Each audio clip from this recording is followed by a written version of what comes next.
नमस्कार, आप देख रहे हैं व्हाइट पेपर और मैं हूं आपके साथ आशा सरमाल। चलिए शुरुआत करते हैं व्हाइट पेपर प्रोग्राम को लेकर, लेकिन बड़ी खबर के साथ ही शुरुआत करेंगे। आप देखिए डॉक्टर फारूक अब्दुल्ला की तरफ से बड़ा बयान किस तरह से जारी कर दिया गया। इस वक्त की बड़ी अपडेट आपके सामने कि कहां पर है सबका साथ, सबका विकास और सबका विश्वास। क्या 22 करोड़ मुसलमान देश का नहीं है?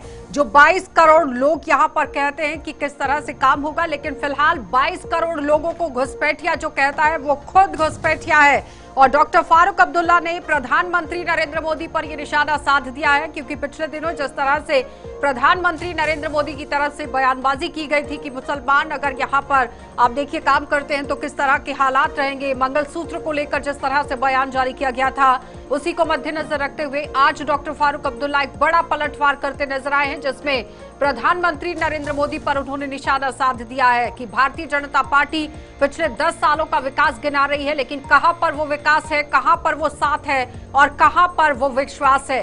किस तरह से जनता अब विधानसभा चुनावों के अंदर वोट डालेगी, ये बड़ा सवाल है, क्योंकि हर एक पार्टी लगातार काम कर रही है जनता को लुभाने के लिए। बड़े जोरदार यहां पर वादे जो है वो पेश किए जा रहे हैं, लेकिन इस वक्त आप देखिए आमने सामने पार्टियां किस तरह से हो गई है। डॉक्टर फारूक अब्दुल्ला अक्सर सुर्खियां बटोरते हैं अपने बयानबाजी को लेकर, एक बार फिर से उन्होंने बयान जारी कर दिया है, लेकिन क्या कुछ कहा है सबसे पहले वो सुनिए। मुझे प्राइम मिनिस्टर ये जवाब दें, कहते हैं ना सबका साथ सबका विकास और क्या है वो तीसरा विश्वास। मुझे इनसे ये पूछना है, क्या मुसलमान 22 करोड़ जो हैं वो हिंदुस्तान के नहीं हैं? क्या उन्होंने नहीं कहा कि ये घुसपैठिया हैं? क्या उन्होंने नहीं कहा कि अगर आपके पास 2 भैंसें या गायें होंगी एक मुसलमान को दी जाएगी? क्या उन्होंने ये नहीं कहा कि अगर 2 घर होंगे एक मुसलमान को दिया जाएगा? कहा उनने। और ये नहीं कहा उन्होंने कि अगर तुम्हारा मंगलसूत्र होगा वो मंगलसूत्र ले जाएंगे और मुसलमानों को देंगे। क्या ये वज़ीर आज़म की ज़बान है? अब कहाँ है सबका विकास, सबका साथ कहाँ है? और हम पे चार्ज लगा रहा है, कहाँ है विश्वास? अगर 22 करोड़ लोगों को ये कहता है कि वो घुसपैठिया हैं, तो मैं समझता हूँ वज़ीर आज़म खुद घुसपैठिया है। मुझे प्राइम मिनिस्टर ये जवाब दें। चलिए, तो फिलहाल डॉक्टर फारूक अब्दुल्ला को आपने सुना कि किस तरह से वो अपना बड़ा बयान यहाँ पर जारी कर रहे थे, लेकिन इस बीच में चलिए पैनल की ओर बढ़ जाते हैं। इस वक्त बीजेपी पार्टी से अभिजीत जसरोटिया हमारे साथ हैं, बहुत बहुत स्वागत जुड़ने के लिए। आदर्श गुप्ता जी भी हैं, वरिष्ठ पत्रकार हैं, आपका भी बहुत बहुत स्वागत जुड़ने के लिए। अभिजीत जी, सबसे पहले मैं आप ही के पास आऊंगी। जिस तरह से डॉक्टर फारूक अब्दुल्ला की तरफ से बयानबाजी की गई है, अक्सर सुर्खियां बटोरते हैं, लेकिन आज तो प्रधानमंत्री पर ही निशाना साध दिया। देखिए, 2-3 चीज़ें इसके अंदर सामने आती है कि मैं समझ सकता हूँ फारूक साहब की फ्रस्ट्रेशन का कारण क्या है, क्योंकि फारूक साहब को कहीं दिख रहा है कि नेशनल कॉन्फ्रेंस जिस तरह से अब लोग उनका साथ छोड़ रहे हैं आहिस्ता आहिस्ता, मैं समझ सकता हूँ कि इतनी बड़ी पार्टी के अंदर जब उनके खुद के बेटे जब बारामूला से हार गए तो उनकी फ्रस्ट्रेशन का कारण जग जाहिर है। अब रही बात, आज अचानक से ऐसा होता है जब भी कभी फारूक साहब को इस तरह का समय आता है तो उनको हमेशा मुसलमान हिंदू ये सब कुछ करने का हमेशा याद आ जाता है। मैं सिर्फ एक बात फारूक साहब से पूछना चाहता हूँ, वो 1.5 लाख लोग जो कब्रों में दफन है वो कौन है और किसकी वजह से दफन नजर आता? सा जवाब जरूर दीजिएगा फारूक साहब, किसकी वजह से दफन है? वो 87 से लेके आज तक जो कुछ हुआ, अरे कम से कम इतना तो जरूर सोचिएगा कि कम से कम 5-6 सालों से 10 सालों से जिस तरह से बम गोली बारूद का जो खौफ खत्म किया गया है, 70% कम हो गए टेररिस्ट लोटिंग डिस्टेंस, उसका श्रेय किसको जाता है? लेकिन डॉक्टर फारूक अब्दुल्ला तो कह रहे हैं अभिजीत कि 70 सालों में जो नहीं हुआ, 370 जाने के बाद बड़ा दावा किया गया था, वो सबका साथ विश्वास और विकास कहां पर है? फारूक साहब, लगता है काफी देर होगी जम्मू आए हुए, बाई रोड इफ्रा जी से भी बात कीजिए प्लीज। नेशनल कॉन्फ्रेंस के स्पोक्स पर्सन का बात करना जरूरी है। अभिजीत जी, मुझे लगता है कि बाई रोड शायद फारूक साहब को आए हुए बड़ा टाइम होगा। आके जरा देखिए, 2.5 घंटे में आज जम्मू से कश्मीर और कश्मीर से जम्मू पहुंचेंगे। वो 8 टन्ने जो निकली है वो फारूक साहब आपके यहाँ, आपकी नेशनल, आपकी कांग्रेस ने कभी नहीं निकाली, वो हम ही ने निकाल कर दिखाई है। वो सबका विकास का मतलब यही होता है कि वेस्ट पाक पीओजे के रेफ्यूजी जिनका बहुत बड़ा लाखों के अंदर जिनका अकाउंट है, जिनको आपको और कांग्रेस ने कभी आज तक मालिकाना हक और जमीन के हक नहीं दिए, वो हम ही ने कर दिखाए, इसी मोदी जी ने कर दिखाए। लेकिन और सबसे बड़ी कांग्रेस पार्टी कहती है अभिजीत कि हमारे टाइम के प्रोजेक्ट जो है वो शुरू किए गए थे और फीता काटा गया भारतीय जनता पार्टी की तरफ से। देखिए, कौन सा फीता काटने की बात मुझे याद आ गई, आपके पास फीता काटने की बात आ गई। एक जोजिला टनल है, फारूक साहब को पता होगा, जिसमें से सबसे पहले वो निकले हैं। 20 साल तो मुझे हो गए देखते हुए उसके ऊपर, सिर्फ नाम के तौर पर फीते काटे के निकल कर, तो वहां से आपको मोदी जी ने ही बाहर निकाला, तो फारूक साहब गाड़ी लेके बाहर निकले थे वहां से। तो इस तरह की बातें जब आप करते हैं, 2.5 करोड़ के टूरिस्ट कभी फारूक साहब ने लाए, आपने तो 87 में सारे टूरिस्ट यहां से भगा दिए थे। तो इस तरह की बातें आप किस तरह की बात करेंगे लोगों के साथ? मुझे लगता है ये सच्चाई की बात से काफी दूर है और ये बड़ी गलत बात है अगर फारूक साहब आज भी हिंदू मुसलमान वाली बात करना शुरू कर देंगे। और ये दुर्भाग्य है हमारा कि हम इस तरह की बातें आज सुन रहे हैं। आवाज आ रही है आदर्श जी, जवाब दीजिएगा। ऐसा है आशा जी कि चुनावों में इस तरह से चुनाव प्रचार गिरावट पे आ जाएगा ये हमने सोचा नहीं था। ये बुखलाहट बता रही है, सीधी सीधी सी बात है, क्योंकि नेशनल कॉन्फ्रेंस और कांग्रेस गठबंधन अपने आप में सरकार बना के बैठी हुई थी, लेकिन राजनीति में और चुनावों में एक पल में कुछ का कुछ हो जाता है। एक मुंह से शब्द निकाला हुआ पूरी की पूरी वो खेल को बिगाड़ के देता है। आज जिस तरह से डॉक्टर फारूक अब्दुल्ला ने प्रधानमंत्री मोदी पर जो अटैक किया है, मुझे लगता है बिल्कुल बच्चों जैसी हरकतें कर रहे हैं। जैसे वो इतने बड़े राजनेता, इतने बड़े लीडर ये कह रहे हैं कि उन्होंने घुसपैठिए कहा है, घुसपैठिए तुम हो। जैसे छोटे बच्चे आपस में लड़ते हैं ना, लेकिन आदर्श जी लोकसभा चुनावों में तो प्रधानमंत्री की तरफ से ही ये बयान जारी किया गया था जिस पर पलटवार किया गया है डॉक्टर फारूक अब्दुल्ला की तरफ से। बिल्कुल बिल्कुल सही कह रहे हैं, लेकिन क्या उन्होंने 22 करोड़ मुसलमानों को घुसपैठिया कहा था? यार ये सोचने वाली बात है ना। कब कहा उन्होंने 22 करोड़ मुसलमानों को घुसपैठी है? कब कहा उन्होंने सारे के सारे हिंदुस्तान के मुसलमान जो घुसपैठिए हैं, घुसपैठिए को घुसपैठिए नहीं कहेंगे तो क्या कहेंगे उनको? अब घुसपैठिए को उनको कहा है, प्रॉब्लम डॉक्टर फारूक को क्यों हो रही है? डॉक्टर फारूक तो घुसपैठिए नहीं है, उनको तो नहीं कहा घुसपैठिए उन्होंने फटक से कह दिया प्रधानमंत्री घुसपैठी है। बड़ा अजीब सा लग रहा है मुझे ये। वो कह रहे हैं कि पीएम ने तो फारूक अब्दुल्ला को कभी नहीं कहा है, लेकिन फिर भी इस तरह से बयानबाजी। जी शायद अभी पहली बात तो मैंने किसी को भी नहीं टोका, तो मैं चाहती हूँ जब मैं अपनी बात रखूं कोई मुझे ना टोके बीच में। पहली बात तो अगर आपने प्राइम मिनिस्टर साहब का बयान सुना हो, क्या उन्होंने ये नहीं कहा कि ये लोग आपका मंगलसूत्र चुराएंगे? वो किन की बात कर रहे थे जब देश के सदन से एक प्रधानमंत्री इस तरह की भाषा करते हैं? कौन लोग मंगलसूत्र चुराएंगे? क्या ये भी बयान उनकी तरफ से नहीं आया कि ये लोग अपने कपड़ों से पहचाने जाते हैं? किन कपड़ों से पहचाने जाते हैं? वो किन कपड़ों की बात कर रहे थे? असम के चीफ मिनिस्टर हेमंता कुमार बिस्वास जो बीजेपी के चीफ मिनिस्टर हैं, वो कहते हैं मुझे मियां लोगों का वोट नहीं चाहिए, मैं उनका चीफ मिनिस्टर नहीं हूँ। ये मियां लोग कौन है? कौन सी कम्युनिटी की बात? समझिएगा, कोई आम वर्कर, बीजेपी का वर्कर ये बात नहीं कर रहा है। सिटिंग चीफ मिनिस्टर असम का बीजेपी का ये बात करता है नहीं, मुझे मियाओं का वोट ही नहीं चाहिए, मुसलमानों का वोट ही नहीं चाहिए, उनके साथ कोई लेना देना नहीं है। ये असम की चीफ मिनिस्टर का बयान आता है। इनका कैबिनेट मिनिस्टर जयंत ठाकुर, जो लोग अखलाक की लिंचिंग के अक्यूज्ड हैं, जिन्होंने सड़क पे मार मार के एक आदमी की हत्या की जिसके छोटे छोटे बच्चे थे, कैबिनेट मिनिस्टर जयंत ठाकुर जाके जेल से वो निकलते हैं, उनको फूलों की माला पहनाते हैं, गुजरात का रुख कर लेते हैं। बिल्किस बानो एक औरत थी जिसका गैंग रेप किया गया, उसके छोटे बच्चे का सर एक पत्थर से फोड़ा गया, उसके 3 साल के बच्चे का। क्या ये बीजेपी सरकार वही सरकार नहीं है जिनकी होम मिनिस्ट्री ने उन दरिंदों को पैरोल दे दी?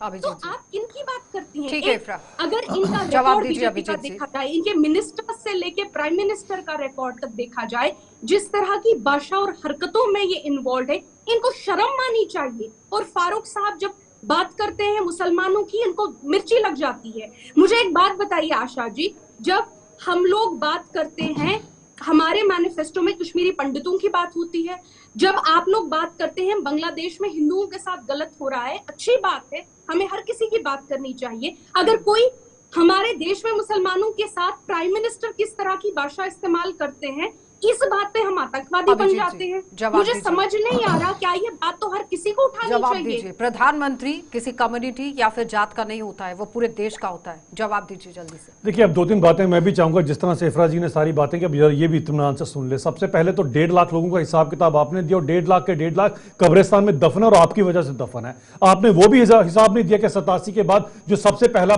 पार ग्रुप किया था वो हाजिन ग्रुप का था, और वो किसके वर्कर्स थे? आप ही की पोलिटिकल पार्टी के वर्कर्स थे। उसका हिसाब किताब भी आपने अभी तक किसी को नहीं दिया। वो रिगिंग का हिसाब किताब भी आपने किसी को नहीं दिया। आज सही सलाउद्दीन की जो याद आ रही थी फारूक साहब को, वो अमीरा कदल से उसने तो चुनाव लड़ा था, उसकी भी हमको बड़ी ज्यादा याद आई हुई है। और ये अचानक से चुनाव के समय पर आपको ये कौन सी बात आ जाती है? अरे घुसपैठिया वर्ड अगर यूज किया गया तो उन लोगों के लिए यूज किया जो यहां पर इलीगल यहां पर आए हैं। अब उन लोगों के लिए आपको क्यों हमदर्दी होने लगी है, जरा ये जरूर बता दीजिएगा।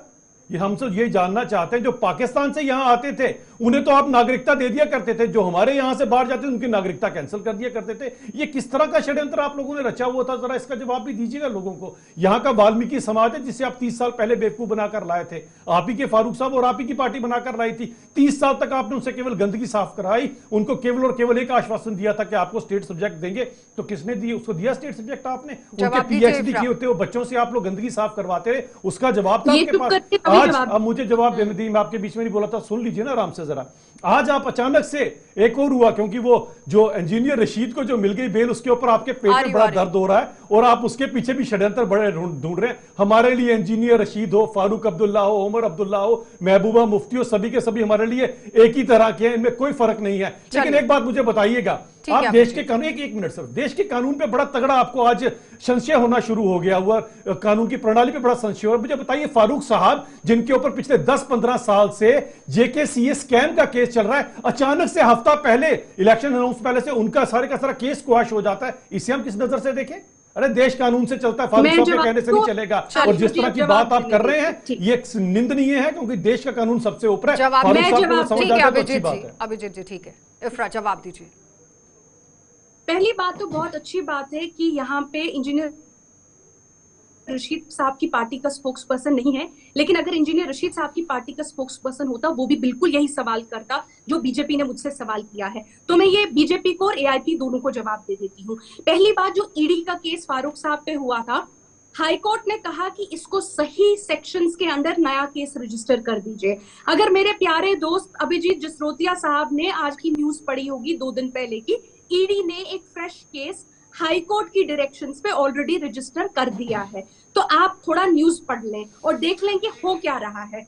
अच्छी बात है कि आप इंजीनियर रशीद साहब की बेल से खुश हैं और आप कह रहे हैं कि उनकी बेल जो है पॉलिटिकली मोटिवेटेड नहीं है, उनकी पॉलिटिकल पार्टी भी यही कह रही है। इसलिए मेरा ये जवाब बीजेपी और रशीद साहब दोनों की पॉलिटिकल पार्टी को होगा। बात आज ये है कि पाकिस्तानी जिहादी लाहौर रावलपिंडी, ये हो क्यों रहा है? ये इस वजह से हो रहा है क्योंकि ये हमें जवाब इन चीजों का नहीं देंगे कि स्टेटहुड ये किस दिन हम लोगों को वापस करेंगे। स्टेटहुड की डेट देने को ये तैयार है नहीं, ना जम्मू के लोगों को। ठीक है, इस पर जवाब लेती हूँ मैं। रुकेंगे एक छोटे से ब्रेक के लिए, जल्द वापस लौटेंगे। मेजोरिटी स्टेट है, इसको लेकर लगातार बयानबाजी हो रही है। कुछ ऐसा आदर्श अब अचानक ये सब चीजें, क्योंकि एक उनका मुद्दा जो है उसको खत्म हो गया, दूसरे मुद्दे को जो उठा रहे हैं, ये सब चीजें आदर्श दोनों, मैं एक बार राजनीतिक पार्टी की बात नहीं कर रहा, सभी अपने जो मुद्दे से, असल मुद्दे से भटक रहे हैं। नहीं, सेंटिमेंट्स के साथ खेलने की कोशिश तो हर कोई कर रहा है, क्योंकि डॉक्टर फारूक अब्दुल्ला की तरफ से जो बयानबाजी की गई है, मुस्लिम मेजॉरिटी स्टेट है तो मुस्लिम को ध्यान में रखते हुए इस तरह से बयानबाजी। लेकिन अक्सर फारूक अब्दुल्ला को देखा गया है कि जब वो जम्मू पहुंचते हैं तो जम्मू की भाषा बोलते हैं, कश्मीर पहुंचते हैं तो कश्मीर की, दिल्ली पहुंचते हैं तो दिल्ली की भाषा बोलते हैं। लेकिन इफ्रा, जिस तरह से सवाल उठाया गया है आदर्श गुप्ता जी की तरफ से भी कि 370 और 35A को लेकर अराग अलाप रही है नेशनल कॉन्फ्रेंस, लेकिन जब सवाल पूछा गया तो एकदम से यू टर्न उमर अब्दुल्ला की तरफ से। पहली बात तो कोई यू टर्न नहीं लिया गया। उमर साहब ने कहा जब तक हमें इसके लिए लड़ना होगा हम इसके लिए लड़ने के लिए तैयार हैं। मुझे नहीं पता था इस यहाँ पे 2 बीजेपी स्पोक्स पर्सन बैठे हुए हैं। Let me explain. अगर आप देखेंगी नेशनल आर्टिकल 370 के को परमानेंट स्टेटस दो सुप्रीम कोर्ट जजमेंट दिखाते हैं किसी को तो वो स्पोक्स पर्सन क्या देता है, बड़ी दिक्कत आती है। असलियत बताते हैं तो थोड़ा सा दिक्कत हो जाती है। तो जवाब भी सुन लीजिए ना। बीजेपी को तो आईना नहीं दिखा रहे हैं ना, नेशनल कॉन्फ्रेंस को ही टारगेट कर रहे हैं, तो सुन लीजिए जवाब। नहीं, मैंने कहा है कि ये बार जो अपने मुद्दे दिखा रहे हैं, ये ठीक है, इनकी उपलब्धियां एक बार बताया, 2 बार बताया, बीजेपी को हम यही कह रहे हैं। अब बार उसके ऊपर क्या चर्चा करना है उसके बाद। अब बताओ, जम्मू कश्मीर के लिए करने जा रहे हो, बेरोजगारी के ऊपर क्या करने जा रहे हो, लोगों के एजुकेशन के बारे में क्या करने जा रहे हो, हेल्थ के बारे में क्या करने जा रहे हो, वो चीजें तो है ही नहीं है। 370 35 है, हिंदू मुस्लिम यही रह गया। चलिए, इसका बैलेंस हो गया अभी, इसके ऊपर हम चुनाव लड़ेंगे। चलिए जवाब दीजिए अब इफ्रा। देखिए, बहुत सैड बात है, बहुत दुखद बात है कि आपको नेशनल टेलीविजन पे चढ़ के झूठ बोलना पड़ रहा है। अगर आपने नेशनल कॉन्फ्रेंस का मैनिफेस्टो पढ़ा होगा, जो हर किसी ने पढ़ा होगा, हमारी नौकरियों पे एक सेपरेट सेक्शन है, इंडस्ट्रियल पॉलिसी पे एक सेपरेट सेक्शन है। पढ़तों के सबसे बड़े गुनाहगार अभिजीत जी, हैं, उनको अपनी कुर्सी के पीछे कितना छुपा कर रखा है, इसका जवाब दे दो। डॉक्टर फारूक अब्दुल्ला को आपने आज पेट सुना, फूल का वो डेट कह रहे हैं कि बताओ। इंजीनियर राशिद को अगर आप लोगों की तरफ से बाहर निकाला गया तो पूरी तरह से बाहर निकाल देते, चुनावों में क्यों बाहर लेकर आए? देश कानून से चलता है। फारूक मसरत साहब के आलम कहने की से बात कौन करता था? पाकिस्तान जिंदाबाद की नारेबाजी कौन करता था? आज अचानक से देशभक्त कैसे बन गया? देश कानून से चलता है। फारूक साहब या एनसी के मैनिफेस्टो से नहीं चलता है। अगर ऐसी बात है तभी कानून के चलते आज फिर से आपके ऊपर आदर्श जी, केस क्या दायर लगता है हो चुका कि इन सब बयानबाजों के बाद फिर तो यहाँ पर अरविंद केजरीवाल फायदा हमारा स्टार किसी प्रचारक पार्टी को होना मिलने चाहिए उस वाला है? हिसाब से यानी तो। कि सेंटिमेंट्स के साथ खेलने की कोशिश हो रही है, गड़े मुद्दे उखाड़ने की आशा जी, कोशिश हो रही है। इनका वाक युद्ध बढ़ रहा है। इंजीनियर रशीद को खुदा नहीं है, वो आ गया तो सब कुछ सब ठीक नॉर्मल हो जाएगा। इन्हीं बड़ी की तरह है सीधी वो बात है। भी। Engineer One of the Rashid का same। हुआ एक डर बिठा दिया है एक ही थाली के सभी चट्टे बट्टे हैं। नेशनल कॉन्फ्रेंस के दिलो दिमाग में। इंजीनियर रशीद को किसी भी हालत में किसी कीमत, सिरोटिया साहब हमारे दोस्त हैं, बड़े अच्छे मित्र है, लेकिन जो फैक्ट है कि किसी कीमत पे भी भारतीय जनता पार्टी उन्हें अपने साथ नहीं रख सकती, किसी कीमत पे उनको अपने साथ नहीं मिला सकती, ना उनका फायदा ले सकती है। जवाब देना पड़ेगा ना देश को। अगर कांग्रेस पार्टी 370 को लेकर स्टैंड लेती है तो भी देश में जवाब देना पड़ेगा। तो किस तरह से स्टैंड लेंगे, ये सवाल है, क्योंकि राजनीति पूरी तरह से जम्मू कश्मीर के अंदर हो रही है। आदर्श जी, बहुत बहुत धन्यवाद जुड़ने के लिए। इफ्रा आपका भी धन्यवाद, अभिजीत जी आपका भी धन्यवाद। तो फिलहाल आपने देखा कि डॉक्टर फारूक अब्दुल्ला की तरफ से जो बयानबाजी की गई उस पर पलट आरोप जो लगातार हो रहे हैं, लेकिन पलटवार के साथ साथ अब 8 अक्टूबर को क्या रिजल्ट आएगा ये बड़ी बात रहेगी, क्योंकि लोगों के सेंटिमेंट्स के साथ खेलने की कोशिश हो रही है, गड़े मुद्दे उखाड़ने की कोशिश हो रही है। और सबसे बड़ी बात यहां पर यह है कि इन्हीं पार्टियों ने जम्मू कश्मीर में सबसे ज्यादा समय तक राज किया है। आप देखते रहिए कार्यक्रम।